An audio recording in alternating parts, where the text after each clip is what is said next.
আতিক, স্টুডেন্টরা engineering preparation যেমন নেয় ইঞ্জিনিয়ার হওয়ার জন্য, মেডিকেলের প্রিপারেশন নেয় ডাক্তার হওয়ার জন্য, ঠিক একইভাবে ভার্সিটি খ প্রিপারেশন নিয়ে স্টুডেন্টরা আসলে আল্টিমেট গোল কি থাকে বা এই ভার্সিটি খ প্রিপারেশনের জন্য কোন সাবজেক্টের প্রিপারেশন নিতে হয়?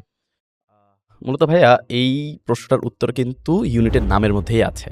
আমরা দেখতে পাই বিভিন্ন বিশ্ববিদ্যালয়ে এই ইউনিটটার নাম কিন্তু ভার্সিটি খ এবং বিভাগ পরিবর্তন ইউনিট। আচ্ছা, অর্থাৎ মূলত প্রস্তুতির বিষয়াবলী কিংবা পড়াশোনার বিষয়াবলী মানবিক থেকেও আসলেও দেখা যায় বিজ্ঞান থেকে কিংবা ব্যবসা শিক্ষা থেকে কেউ যদি নিজের বিভাগ চেঞ্জ করে বিচারক, প্রশাসক কিংবা আর্টস বা সোশ্যাল সায়েন্স সেক্টরে নিজের ক্যারিয়ার গড়তে চায়, তাহলে তারা কিন্তু এই ইউনিটের প্রিপারেশন নিতে পারে।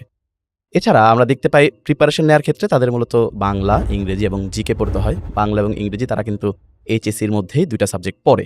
এছাড়া নতুন করে জাস্ট জিকের জন্য প্রিপারেশনটা তাদেরকে এক্সট্রা করে নিতে হয়, যারা বিজ্ঞান এবং ব্যবসা শিক্ষা বিভাগ থেকে আসে।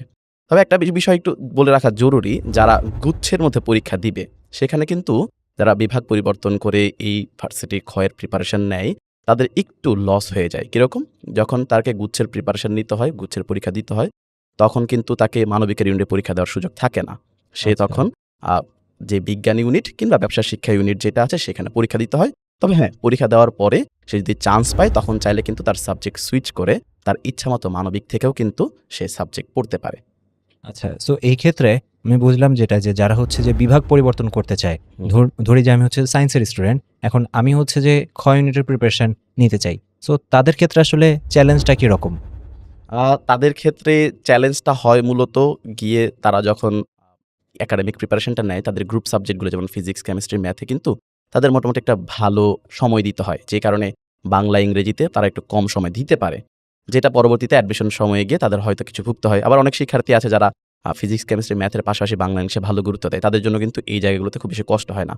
মূল যে জায়গাটা যেখানে তাদের কষ্ট হয় বা চ্যালেঞ্জেস ফেস করতে হয় সেটা হলো জিকে। যারা বিভাগ পরিবর্তন করে আসে। কারণ জিকের যেই প্রশ্নগুলো হয় প্রাচীন বাংলার ইতিহাস কিংবা আন্তর্জাতিক ইতিহাস কিংবা সাম্প্রতিক ইস্যুগুলা, সেগুলোর সাথে কিন্তু তারা একাডেমিকে খুব বেশি পরিচিত থাকে না।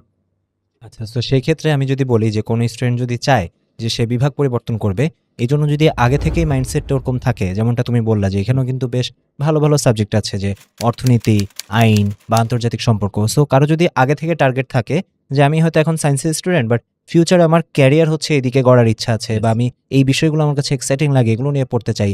সেই ক্ষেত্রে তাহলে তার মাইন্ডসেটটা ওভাবে সেট করা উচিত এবং আগে থেকে হচ্ছে বাংলা, ইংলিশ এই ধরনের সাবজেক্টের প্রতি গুরুত্ব দেওয়া উচিত। পাশাপাশি হয়তো পত্রিকা বা বিভিন্ন মাধ্যম থেকে রিসেন্ট জিকে বা এই জাতীয় টপিকগুলোর ব্যাপারেও আয়ত্ত থাকা উচিত বা ধারণা থাকা উচিত, যাতে সে যখন অ্যাডমিশনের প্রিপারেশনটা নিবে তখন যাতে তার জন্য জার্নিটা স্মুথ হয়। Yes, exactly.